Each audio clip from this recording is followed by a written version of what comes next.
El consultor internacional en seguridad ciudadana Ernesto López Portillo, a quien siempre me da gusto poder escuchar, poder platicar con él. ¿Cómo estás, Ernesto? Gracias, Mario. Bien, muchas gracias. Buen día. Oye, este video que ahora veíamos parece grabado por parte de estos mecanismos que tienen pues, de vigilancia del propio crimen, pero que ha permitido, hay que decirlo también, colocar el tema en el centro de la agenda, porque si no, este asunto ya lo habríamos pasado por alto, como muchas otras historias, no estaríamos discutiendo lo que estamos discutiendo ahora, pero todo este material genera muchos debates, Ernesto, porque nos permite visibilizar, por ejemplo, la capacidad de fuego de los grupos del crimen organizado. Ese es un primer dato que me gustaría que empezáramos por ahí, desde la aportación de chalecos antibalas, ahora vemos lo de las cámaras, el armamento que poseen. Ese ya es un primer dato. Sin duda.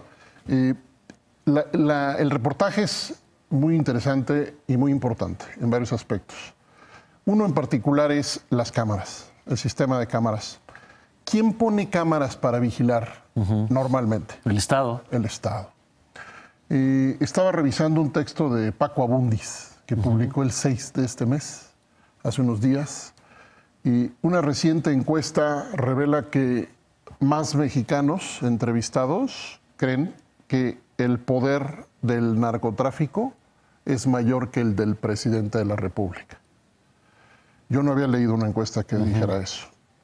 Abundis habla de un seguimiento de 10 años y de 2008 a la fecha ha crecido consistentemente la percepción del poder. Se refiere al narcotráfico, aquí estamos hablando de otra forma de crimen organizado. El crimen organizado está en efecto expandiendo su poder, accediendo a armas, a dinero, a recursos, cooptando, amenazando, comprando voluntades, tanto de personas de la sociedad como del Estado, en un proceso incontenible de expansión de poder. La capacidad de estas organizaciones para enfrentar a las Fuerzas Armadas la estamos observando ya directamente, y eso sumado a problemas en la operación de las propias Fuerzas Armadas y a conductas absolutamente reprobables que tienen que ver con la comisión de delitos para perseguir a delincuentes. Todo eso sumado nos da una condición de profunda crisis. A ver, destaco nada más en esto que señalas de los mecanismos de presión o cooptación.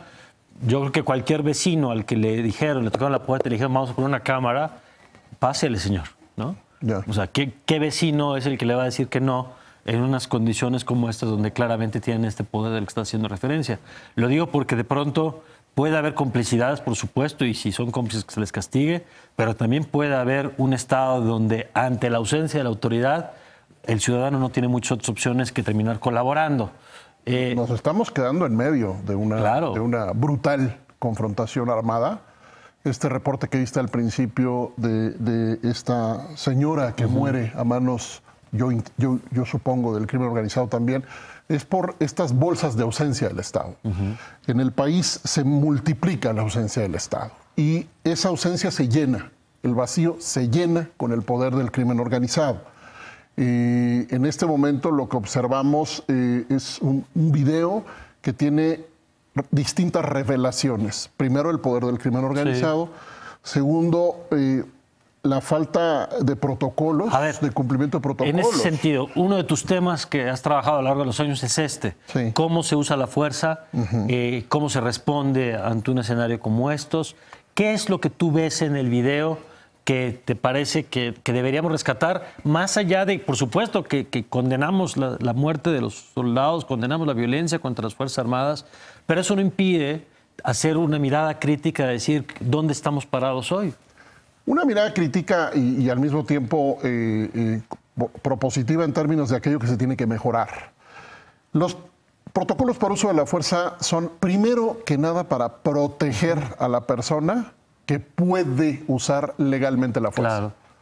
Siempre uso este símil con las mascarillas de oxígeno de los aviones. ¿Qué le dicen a los adultos? Que se la pongan primero para después poder... Es lo mismo. Necesitas tener un uso adecuado de la fuerza para protegerte tú, primero para poder proteger a un tercero.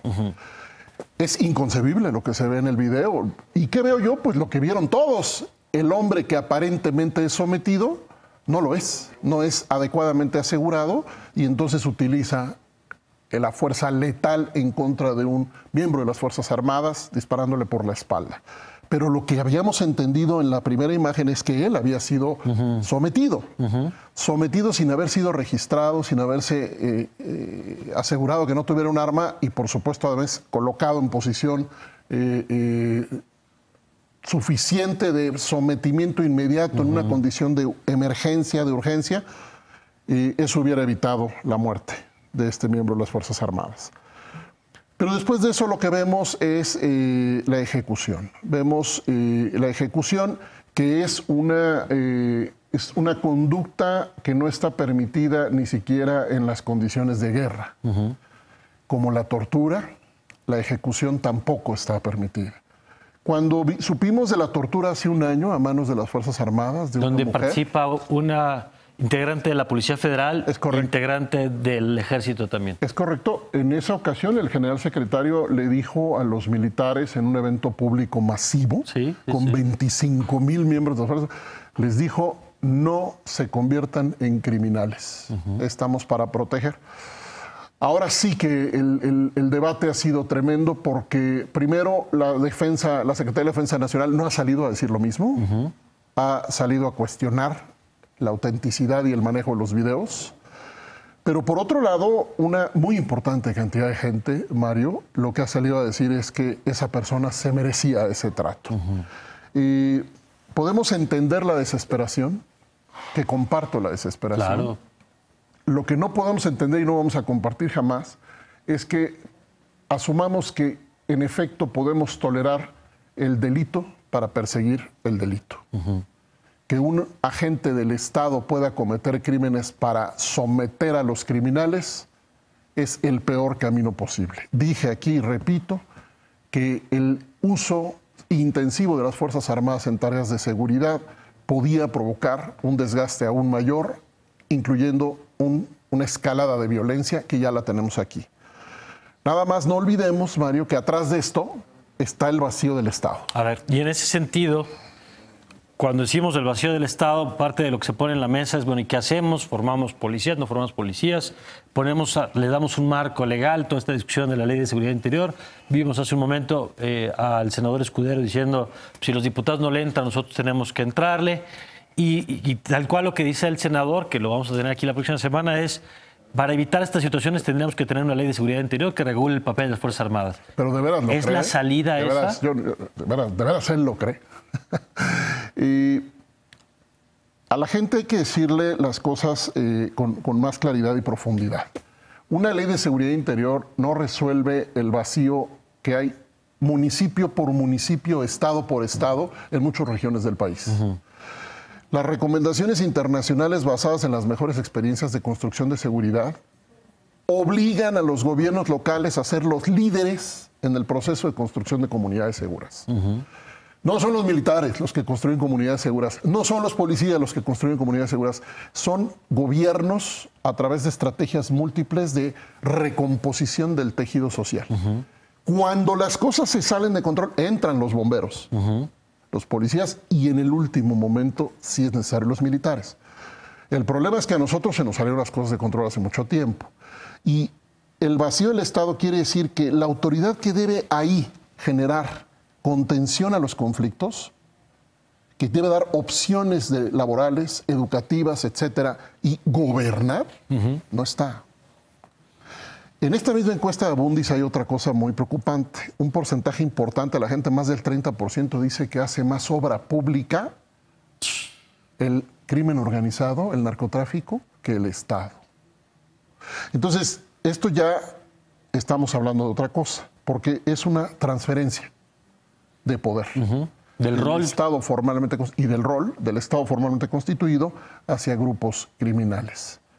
Si no los paramos a través de una reconstrucción total de las políticas de seguridad, que incluya el tratamiento a múltiples violencias, como lo propone la campaña recientemente lanzada que se llama México sin homicidios, si no se utilizan intervenciones focalizadas en los municipios, en las colonias, en los barrios, en donde la gente participa en la solución, entonces lo que vamos a tener es una escalada de violencia armada que no sabemos hasta dónde va a ir. Ernesto, y déjame terminar con esto, porque lo hemos platicado con Elena Jaime, lo platicamos esta misma semana, lo hemos platicado con Alejandro Ope y lo hemos platicado contigo en otros momentos, con Francisco Rivas.